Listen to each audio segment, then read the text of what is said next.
never been here before. We've been doing this since 2008, which I didn't realize I had old, so that's kind of interesting.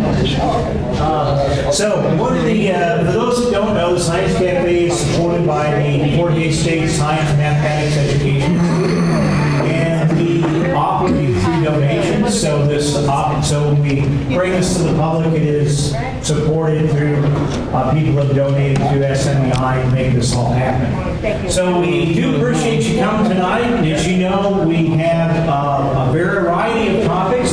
We've been sticking in the natural world, particularly in the natural history aspect of things. Last month was birds. Before that, we were talking about the outdoor. But tonight, we're going to talk about fishing, census, and fishing, and probably somebody that needs not a lot of introduction, if you know him, it's Dr. Bill Stark, who's a professor in biological sciences here, and especially so let's welcome him for census, and fishing. Everyone, please give him applause. Here we go.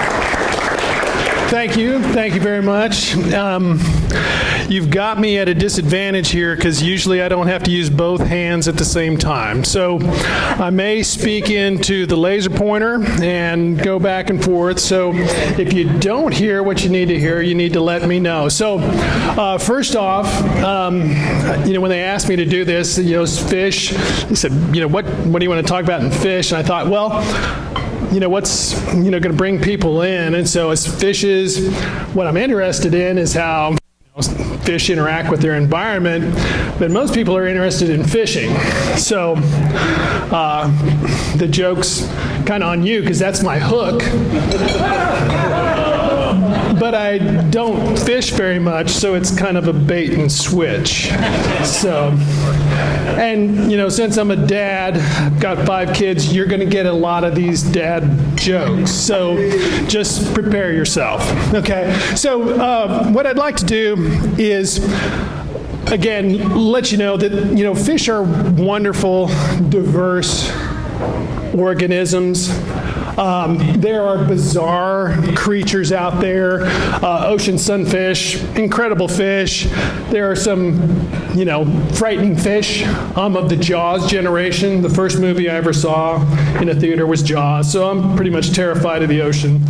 But there's a lot of cool stuff in the ocean. Some of it is pretty scary. Some of it is real scary. But it's also bizarrely beautiful. Fish have evolved in lots of different ways, lots of exciting ways. But there are other people that are better suited to talk about that. Okay, so David Attenborough, Blue Planet, you all can see those kinds of shows. They do a much better job than still slides here. So you need to do that. Beautiful scapes like this. But what I know at least a little about are fishes in Kansas, freshwater fishes. And I have a couple books up here that I think, if this talk sort of stimulates you to think about fishes, these are probably things that you want to look at because it is really focused on Kansas fishes and the beauty and wonder of the diversity that occurs in Kansas. Now, I grew up in Leavenworth, Kansas. Some of you may know what Leavenworth is famous for. It's kind of a gated community. Okay? You kind of need to be indicted to be invited. And so from that, not so promising start, I migrated to Hayes and found a couple of good guys, Mark Eberly and Joe Tomoleri. We were in school together. Mark Eberly happens to be here. And he really is the purveyor and organizer of this exceptional book. This is really the standard for fish books in the Midwest. A lot of people said, well, you can't get 10 authors together to agree on anything. But Mark was able to do that. Again, he's a graduate of Fort Hays. He's now retired and works at the Sternberg Museum of Natural History. Our good buddy, Joe Tomoleri, is responsible for, get the wrong buttons, that's what happens. For generating works like this. And so he is a scientific illustrator. And so this is a cardinal shiner, and it is anatomically exactly accurate. So the number of scales, the number of fin rays, the proportion of the body is exactly accurate. And so that represents an individual fish that we had in hand. And all the images that look like this in the talk are of those type. And so he's an exceptional artist, and again, another Fort Hays grad. He's probably the most internationally recognized illustrator of fishes. Okay. Now, what my claim to fame is that I teach at Fort Hays. I teach about fishes, and I get students involved in looking at fishes. Okay. And there are lots of interesting fishes. You don't have to go to the deep sea and out in the ocean to find interesting fishes. And so, a lot of beauty, a lot of student involvement, a lot of attractive fishes, interesting places to find fishes, okay? But again, some of you are interested in fishing, and so fishing is usually about catching big fishes, and so we go out and we look for fishes, the diversity and wonder of fishes, but we also quantify populations of fishes, and some of those fishes are pretty large. Some of them are also in pretty high abundance. And so I've enjoyed a really nice career of working with students, being able to introduce them to fishes and how we manage fish populations. So what I'd like to do for you today is walk you through a couple of things about fishes that may not be quite as obvious. So what are fishes? Why do they have the shapes that they do? And again, they have lots of shapes, a lot of different diversity there. And then how do they perceive their environment? Okay. Their environment is very different than ours. And so I'd like you to take a moment and think about what you experience right now. Okay. This atmosphere, this space. And then we're going to think about it in terms of a fish and what a fish might experience and how a fish might have to respond to that environment. And then hopefully, yeah, we do get to some fishing, okay? So first off, what is a fish? So the fish we have here is a spotted gar. This is what I would describe as an early evolved fish. This is a fish that's been around for a long time. It's got all this armor, and some examples of gar are up here. So this is a nice gar skeleton. And again, I encourage you to be interactive. So if you have a question or something like that, just sing out. If you want to come up here and look at stuff, by all means. I know some of you kids have, and you're welcome to come up here. There's lots of little books. You guys come up here and get what you want, okay? So what is a fish? And again, I showed you some kind of bizarre looking fish earlier, and they can be kind of hard to describe. And so usually when something is really diverse and hard to describe, we have to kind of simplify it. And so simplifying it comes down to this. Okay, it's a vertebrate, so it's got a spine like all the rest of us, uses gills to breathe most of the time. And I won't say all the time, some fish don't, okay? When they do have limbs, they take the form of fins, okay? Now, not all fish have limbs, okay? But the ones here in Kansas do. Okay, fish have been around for a long, long time, okay? About 500 million years, more or less, depending on what you call a fish in the rocks, okay? There's a tremendous diversity of fish, 32,500, and those are really round numbers. There are more fish than there are amphibians, reptiles, birds, and mammals combined. It's because they've been around for a long time, and they've had a lot of space to work in.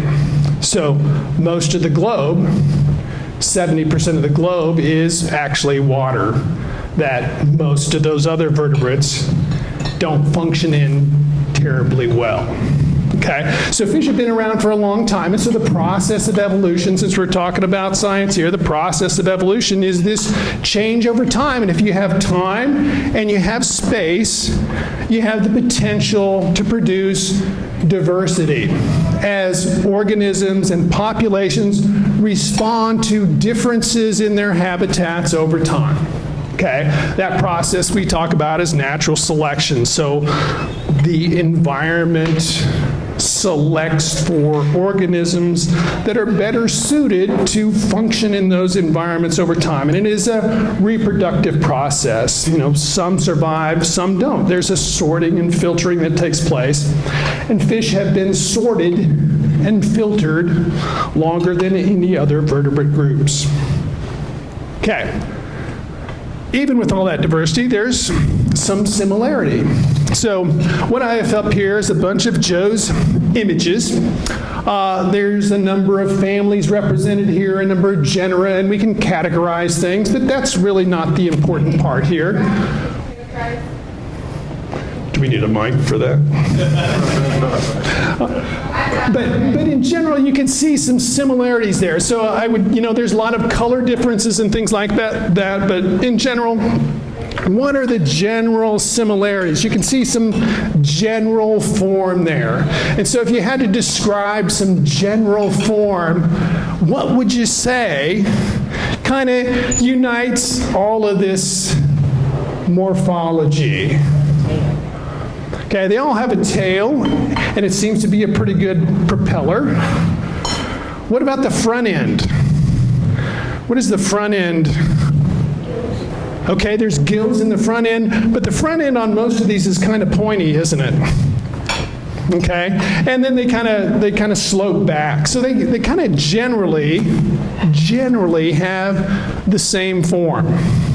Okay, they live in an environment that, again, is very different than our own. And when we look at an environment like that, that's a beautiful blue water lake. And we think, cold grilled chicken salad with honey mustard. bingo. Brown oysters. Has it been paid for yet?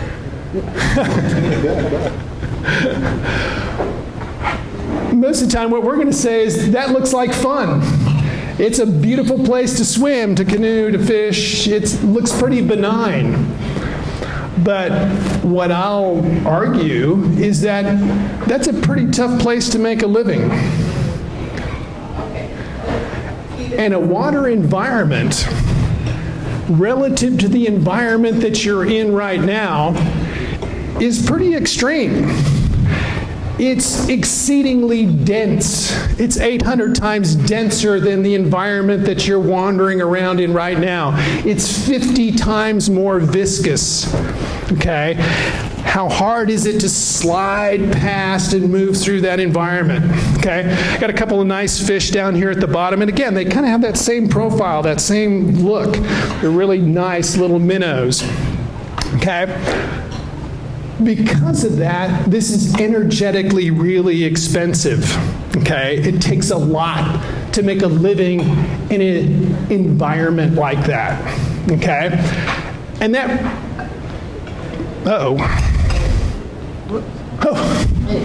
there's extra buttons here I didn't even know.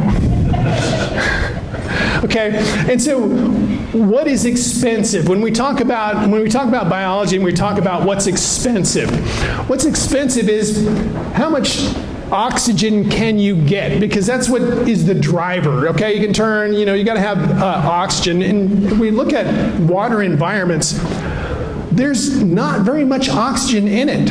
Even in that beautiful blue water lake, 10, 12 parts per million, that's only 5% of the oxygen available to you right now in this room with all of us breathing in it.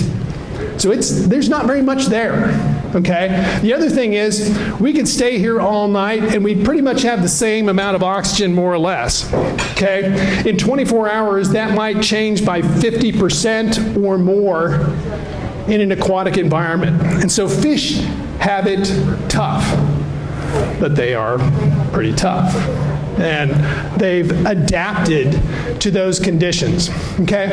A couple of other things, and this gets to the fishing part. You're not going to catch a fish unless you can present it with something that it can perceive, okay? And so fish have lots of senses, but I'm just going to talk about two tonight. The two I'm going to talk about has to do with vision and hearing, okay? And again, we are exceedingly visual creatures, okay? It's been said, and again, since I don't study people, I'm going to take them at their word, about 90% of what we perceive in the environment comes through our vision. So we're really heavily biased towards vision. I'll make the argument fish maybe not so much, okay? Importantly, when it comes to sound or waves, water is an excellent transfer of energy because it's so dense. It's so dense. And so sound travels through water really, really well, even though when we're in the water, we don't hear it. We're not well designed to hear it, well adapted to hear it. But sound travels very, very fast and maintains its integrity very, very well in that very dense medium. And fish are really good at hearing that. Okay? So why do fish look like they do? Well, there's all these energetic constraints that they have. And so a couple of forces, two types of drag. Viscous drag for one. And so this is that slipping past, fish forcing its way through and the friction against its body. Okay? So how do you reduce the drag? That's how you reduce the drag, okay? The body surface, the smoother the body surface, and if you coat it with mucus and you reduce the surface area to the volume, then you can eliminate viscous drag. And so we have a couple fish here. So we have a yellow bullhead and a black bullhead, and they're kind of chunky fish. They're not really noted for their speed, okay? They kind of hang around, they eat what they find, but when you pick one up, they're kind of softish and really kind of slick, okay? Viscous drag is probably influencing them a lot, okay, relative to other forces. Okay? The other kind of drag is inertial drag. Okay? And if we look down here, we've got a hybrid saugeye, cross between a sauger and a walleye, pretty commonly stocked in Kansas. And then we have a striped bass. And you notice their body profile is a little different than a bullhead. Okay? Got a really kind of nice streamlined look. Okay, inertial drag is about pressure differences, okay? And as you increase speed, you increase drag. So the faster you move, the more difficult it is to move. So that means you need a design that really works in that kind of environment. And these two designs right here, they really work in this environment. These are really fast fishes. And so it's about body shape, not about how slick you are or necessarily how smooth you are. It's more about body shape, because if we look at this nice male walleye here that for you fishers would really like to get a hold of something like that, really what happens when a fish is moving in the direction of the blue arrow up above, we get these vortices, and that's really what produces the drag, and that drags against the fish. And so as the result of that, if we put these things in a particular tunnel, what we're going to see is that at about 25% of the length of the fish, it'll be at the greatest depth. At about 40%, it'll be as fat or as wide as it's going to be. And that bullet-like shape allows you to move through a very dense medium with the greatest efficiency, the least amount of energy. And so what we see is that fish that swim or really strong swimmers are environments that really flow. They have a tendency to have that body shape, okay? Fishes that have a tendency to be in still water, quiet waters, they don't necessarily have to have that body shape. Maybe some other shape is more optimal. Okay, so inertial drag is responsible for streamlining. So the overall shape, when you see a generic fish and you say, well, it's pointing on one end and it seems to slope back to the other end, it's because of inertial drag. That's the force that really points at that sort of morphology. Okay. Another thing that fish have to deal with is that they are heavier than their environment. Okay, so they will naturally sink. So they're denser than water, they're going to sink unless they have evolved an organ that allows them to deal with that. And the organ they allow to deal with that is the gas bladder. And you can see it's highly vascularized. We've got a little cutaway of a fish down here. And really what happens here is that we fill a certain volume of this density with something that's really low density. And buoyancy allows the fish to maintain its position. Okay? That's almost energy-free. So now all you have to do is move one direction or another. Okay? You don't have to constantly swim to maintain your position. So this is a great thing. Okay? And there's a lot of interesting physiology associated with how gas gets in there and how gas gets out, depending on what depth you are. It's a little beyond what we want to talk about today. But I want to introduce the gas bladder because it's really important for some fishes with regard to how they perceive their environment. Okay, so to recap, we've got two forces, viscous drag, and we've got inertial drag, and that really determines the general shape of a fish. And then a gas bladder is really kind of important in terms of saving some energy. Okay? And so these three items here really help fish manage themselves in a challenging environment. So the next thing I have to talk about is waves. Okay? What fish perceive in their environment is disturbances in the force, if you will. Okay? So there's a certain density here, and any sort of action, any sort of movement in this very dense environment continues to be generated. Again, you can't compress water, you have to push it out of your way. Okay? In this really thin atmosphere, we can compress this. This doesn't take much energy to do that. But water, you don't really compress. You've got to push it out of the way. And again, Newton's laws say, well, if you push something on here, you're going to have a reaction. That's going to continue and progress. And so if we look at this little, got to get the right button here again. This graphic, essentially this is how we measure wavelength, okay? And we could talk about it as being hertz. So how many wavelengths are taking place in a second? And so in this example, this is 2 hertz because we have one wavelength and another wavelength, and it took a whole second to do that. We would think, well, that's pretty fast. It happens in a second. But that's really low frequency, okay? Really low frequency, okay? Most fish, we're not going to detect that. We have to get up to 10, 20, 30 hertz before we begin to detect those kinds of things. But importantly, what we want to know here is for a fish, because we're moving through water, we, hear with our ears and we might feel things. It's kind of all the same for fish. It's just a difference in whatever the frequency is. Okay? They're going to perceive it the same way. Okay, so they have 2 ways that they perceive these waves. One is very direct. We call it mechanoreception, and there's a lateral line, and every fish has it, and you've probably seen it. Okay?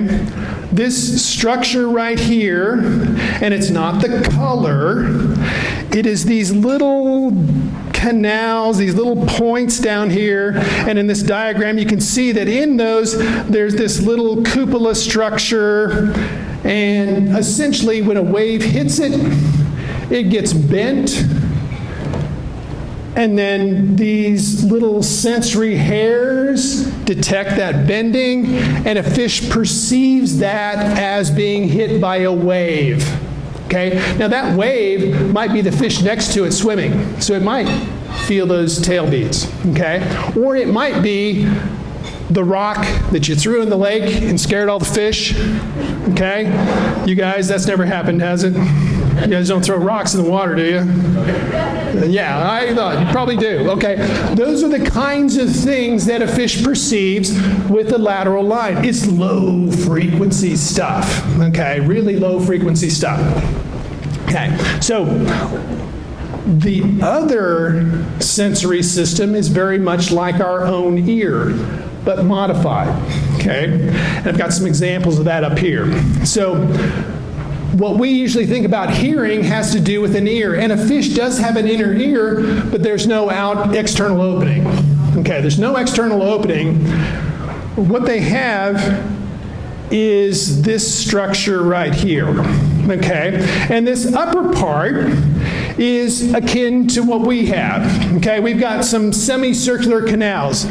And so you can see these kind of clear things, and they're kind of at 90 degrees to each other. And so that allows the fish to know, okay, am I going forward? Am I going up? Am I going sideways? That's what that's all about, okay? Everybody has those. They're all vertebrates do, okay? What's different about fish is in this little compartment over here called the utricle, it's in the upper chamber, there's this really hard, white, really dense bone. And there's another one over here, and a great big one over here. These are referred to as otoliths, okay? Really dense bones. They are the densest bones in any fish. So some of you have a box on your table. And if you want to open the box, you're going to see a fish skull in there. And it's a clean one, okay? It's not, some of these are not so clean, my lab. But you can take it out there, and you can look at it, and you can see those bones are really, really thin.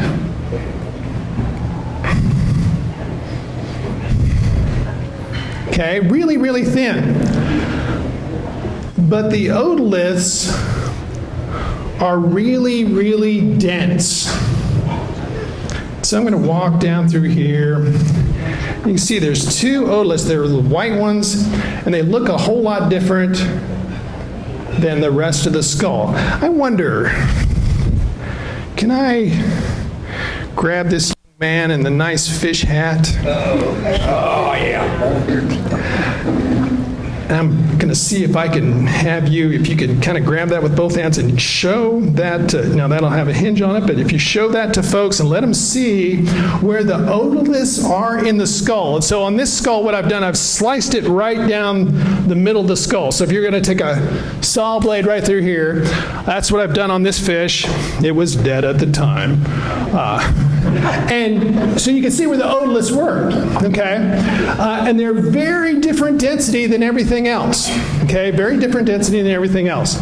And what happens here in this little schematic down here, this is the otolith, and again, it's sitting on a bed of sensory hairs, and when a wave hits a fish, it goes through the fish, and it's at one density, the muscle and what have you. And then it goes into that little chamber that's kind of filled with oily kind of stuff, and then it hits that really hard, dense bone, and there's a different oscillation, okay? It goes easily through the muscle, and then it hits the bone, and it oscillates very differently, and as a result of that, those sensory hairs are affected, and the fish perceives some sound. Now, it depends on the frequency of the sound, how it responds to that, okay? So in this upper chamber, this otolith, the lapillus, is about detecting gravity. So even though they are buoyant with their air bladder, that allows them to detect gravity, okay? The two down here, and especially this big one, the sagitta, is about hearing those higher frequency sounds that are hard to detect. Okay? That's where what we would say is hearing takes place, is in this lower chamber. So there's some Latin there, some pars superior, pars inferior. Father, you could help us out with that if we need it. But I think it's pretty self-explanatory here. So let's move on from that. And some fish are much better at hearing than others, depending on the size of the otolith. Now, that skull that that young man is carrying around is a drum, freshwater drum, and they're really good at it. They have really big otoliths and really dense otoliths. Okay, this is where the otoliths live, and again, he's showing you where it is, but in every fish, in the back of the head. And you can see if you take an x-ray, there's lots of bones there. Thank you very much. That otolith right there comes up really, really dark, okay? And they look like this. And if you cut them in two, you see that a fish grows like a tree. Okay? In the wintertime, they grow real slow. In the summertime, they grow real fast. And so for those of us that study some fisheries biology, darn it, here we go. we can count 1, 2, 3, 4, 5, 6, maybe one on the edge, But that fish is 6 years old. If we know the length of that fish, then we can calculate growth rates and lots of things like that. So it's pretty valuable. We do have to sacrifice a few fish, but they also eat pretty well. So most people don't mind. You have to sacrifice a few fish. Okay. Okay, on top of that, now I told you about those waves, and so most fish, if they just have their inner ear, they're able to hear or detect things to about 300 hertz, 400 hertz, something like that. A lot of other fish associate and their swim bladders with these otoliths, and so they have special adaptations to extend the swim bladder up there. And so what that does is when a wave comes through that fish, it hits that really low density air in the swim bladder and expands. It's like an amplifier, and it runs up to the inner ear, and you have really great detection. And so things like freshwater drum, they're great at it. One of the reasons, freshwater drum, they talk to each other. They make sounds, and they're actually in those higher frequency ranges because of this adaptation. And what's really cool is you can talk to each other all you want, and nobody else can hear because nobody else can detect those frequencies. And so a male can be out there calling and calling away for females, and the walleye can't find them because they can't hear him. So there's a lot of adaptations. Some of our earlier evolved fishes like suckers and minnows, catfishes, these are really, really diverse groups, and we have them in abundance in Kansas. Importantly, these three families make up 64% of all the freshwater fish on Earth. It's remarkable. Again, minnows, suckers, catfishes. And the reason why they're successful is they've taken it a step further when it comes to hearing. Okay? This is here's the skull, and the spine starts right here. That's about right here. They have modified 3 or 4 vertebrae into these tiny bones, and you can see one of them is touching the gas bladder right here. And these little bones then direct the sound up to the inner ear. And they have the highest frequency detection. So they're up to 3 kilohertz. So they can hear some really high frequency stuff for a fish. This would be the kind of stuff that, say, a bass was coming along and suctorially feeding, making these popping sounds, these high frequency sounds. The minnows that are getting eaten, the ones that weren't eaten, they can hear it and they can respond. All the other non-minnows, they can't hear it. So they're probably next on the menu. Okay? So what I have here, I have several catfish skulls here, and I might have to ask a couple of helpers this time. If you guys aren't worn out. Think you can manage? Maybe some guys from the back over there, maybe you guys are ready to walk around a little bit. Can you manage? Sure you can. Come on up. Let's get you a good big one here. So all these little bones right there. Now if you hold that, and then we'll put that in there.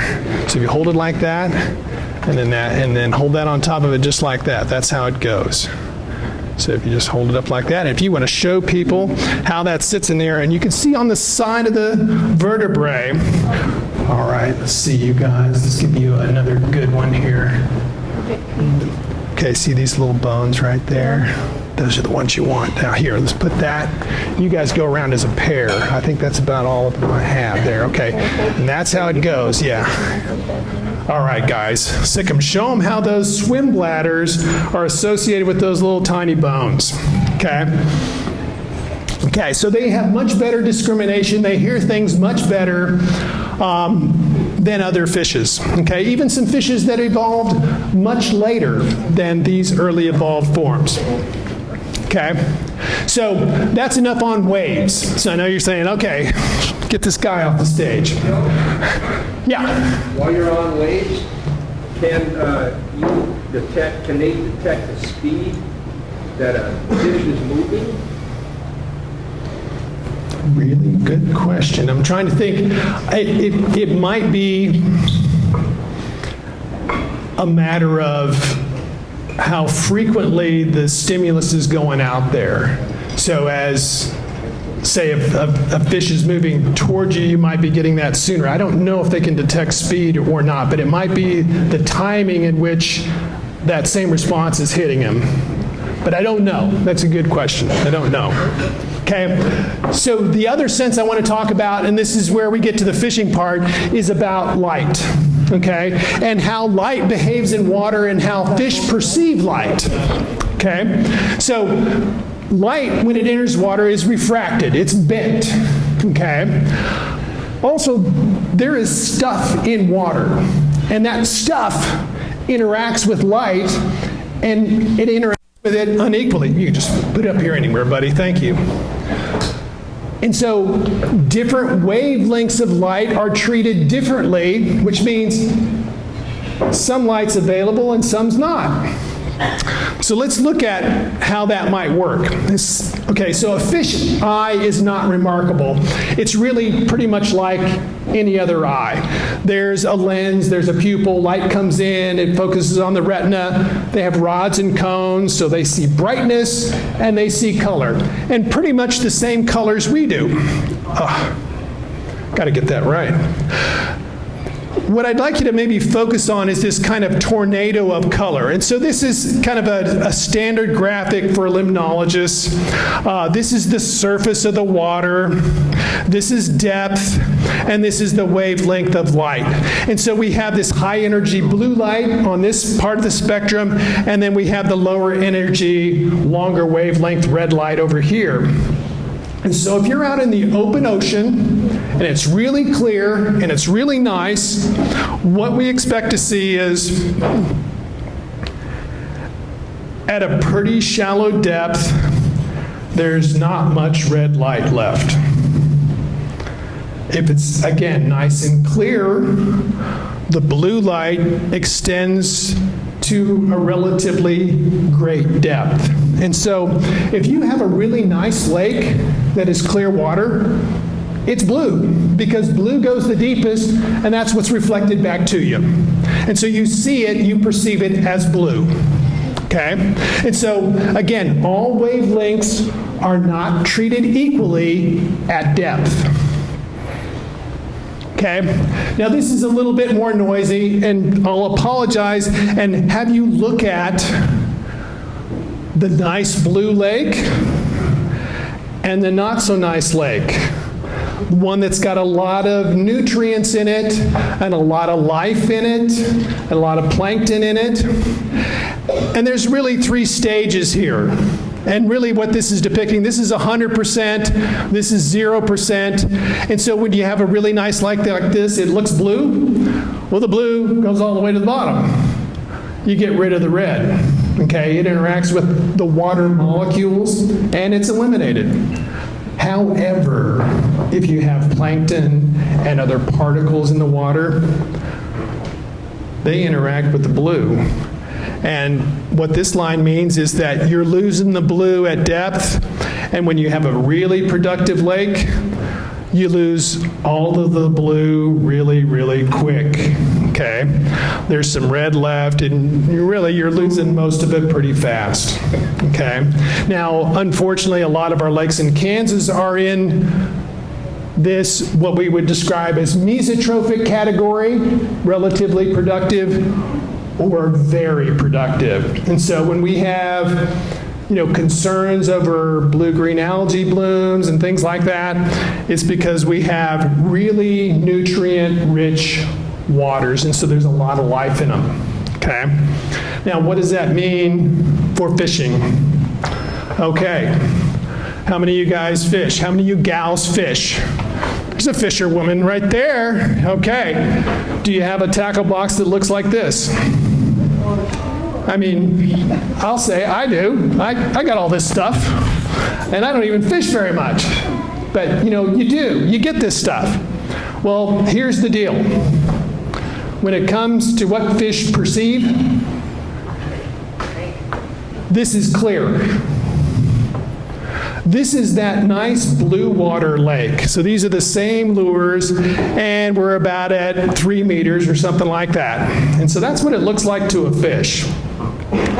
We get over here to that middle ground. That's what these look like to a fish. We get to that pretty productive zone. That's what those lures look like to a fish. So we're losing the intensity of light, and we're losing all of the colors. So I ask you, what are you catching with all these lures? What? Yeah, you want to catch some fish, don't you? You bet. I think what you're catching with all these lures are fishermen. So Bass Pro is pretty good at this. There's a lot of places that are pretty good at this. And again, probably it's like lottery tickets. You have a lure here that's your favorite, and you fish it a lot, and that's what you catch stuff on. But it's not because, at least based on color. And again, that's where we perceive the world, is with color. What I will say about a whole bunch of these is that they are well designed to shudder and make waves. And they have rattles in them, and they make sounds. So there's other kinds of waves. And those probably do attract fish. Those probably are perceptible to fish. Probably much more so than, say, purple or orange. I don't know. I haven't seen many purple fish, but okay. So that's pretty much it in terms of the nerdvana on science. What I would show you now are just some nice fish pictures in the context of what we describe as ecomorphology. Fish live in certain places, they're adapted to function in certain places, and they take on certain forms. And so form follows function. And so when we see a particular morphology, because we know the forces that have been affecting those fishes, we have an opportunity to get some insight about them. And maybe that will help you fishing. All right, where would these fish be? Based on the form of them, okay? Now, this first one is a shovel-nosed sturgeon. It's got this nice hydrofoil scoop. It's really elongated. It's got that streamlined, it's got a really narrow caudal peduncle over here. This is a big river fish. It moves through the river, but it also stays on the bottom. It's got barbels here. Its mouth is about right here, so that doesn't open. Its mouth is down here, and it sucks down and picks up stuff. So it stays right on the bottom. Kind of neat. This other early evolved fish is another gar, okay? So you've seen some gar skulls here. We have long-nosed gar. I showed you a spotted gar before. What kind of gar is this? No, go ahead, dads, go ahead and say it. It's a sea gar, right? Right? Now, this is a short-nosed gar, so I have all three species of gars here. So, I know, it's getting late. You've got to expect that. Okay, here's some other fishes that you're more familiar with, and if you're going to go out and fish, up in the upper left over here we have white bass, we have striped bass, and then we have hybrids. None of these are native to Kansas. Striped bass are an ocean-going fish, and you can see they're strong swimmers, really streamlined, a little bit more of a littoral zone fish, but a pretty good swimmer. And then we created this one because it fits our reservoirs pretty well and the kind of fishing characteristics we like. Okay, that works. The fish they eat, gizzard shad, okay? You can see it's really neck down here. This is an early evolved fish. It hears really, really well. And it's got this nice forked tail, so this is swimming all the time. And then I would say this is an example of a pretty good killer. This is a sauger, again, nicely streamlined. It can pop up and down those fins. It's pretty good at what it does. Okay, some catfishes. Okay, everybody likes to catch catfish. Common channel catfish here. This is adult male. When they get their swollen head in this dark color, everybody wants to call them a blue cat. They are not a blue cat. This is a blue cat. A blue cat is a big river fish. Look at the depth here. This has the profile of something that is a really good swimmer. And blue cat are. They live in big rivers, big reservoirs. Channel catfish will be pretty much everywhere. And then we have a couple of extras here. This is the Neosho madtom. You may have heard something about that. It's almost an endemic for Kansas. They occur in a few other places, but the heart of the distribution of the Neosho madtom is in Kansas, in the Neosho River Basin. It's a very small catfish, 3 or 4 inches would be a huge one. But they live in the interstices, in the between spaces of rocks and things like that, and they wiggle in there. And then we have a juvenile flathead catfish. Now, flathead catfish can be pretty big. This is a little juvenile, and they always have this little white spot on their tail. We don't really know why, but they do. Okay, probably the most common sport fish that people fish for are largemouth bass, but they have a couple of cousins. I can go ahead and put the juveniles up there, but this is a spotted bass. See the spots down below the lateral band, and a smallmouth bass. A little bit of vertical barring here, a little bit more obvious in the juvenile. There's a juvenile largemouth, a juvenile spotted. And you can see the notch here.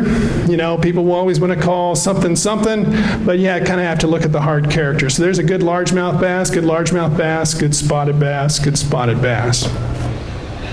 Okay, some fun fish to catch. I bet you guys over there have been catching some of these fish.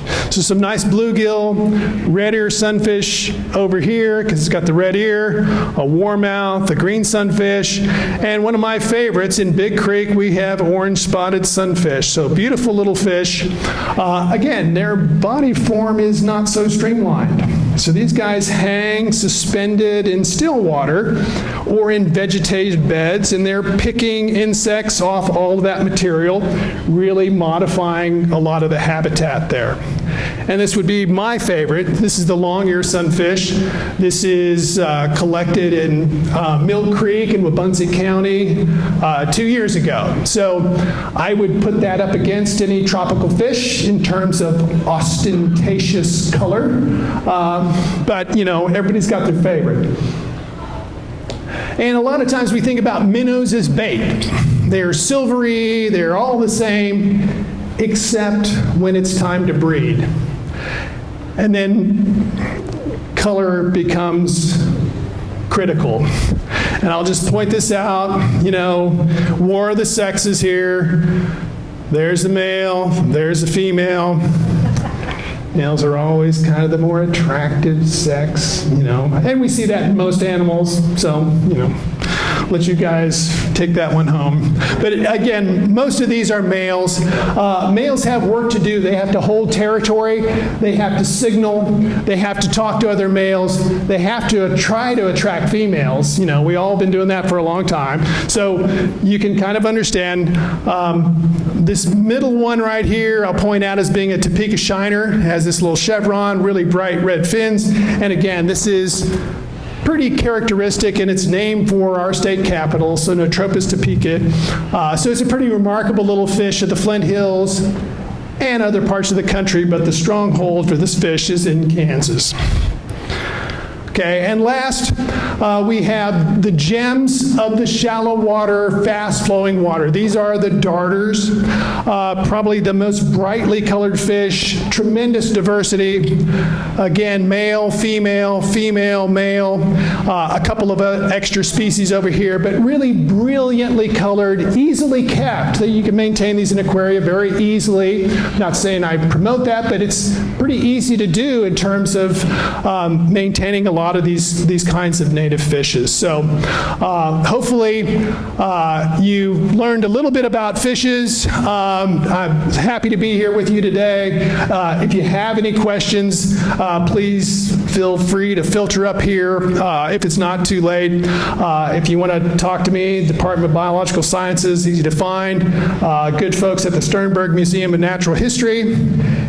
And if you want to get wet, in June, the Fish Wizards Tour occurs in Wabunsee County. And I might know one of the wizards that leads the trip. So if you want to come there June 3rd and 4th, you can look for the Volin store. Just Google Volin store, and they'll have all the stuff up there. So you can come there. It's a beautiful, clear stream, and you will see fish that are in the colors of what we saw tonight. So again, thank you for your attention. Appreciate your time, and feel free to come up and peruse around.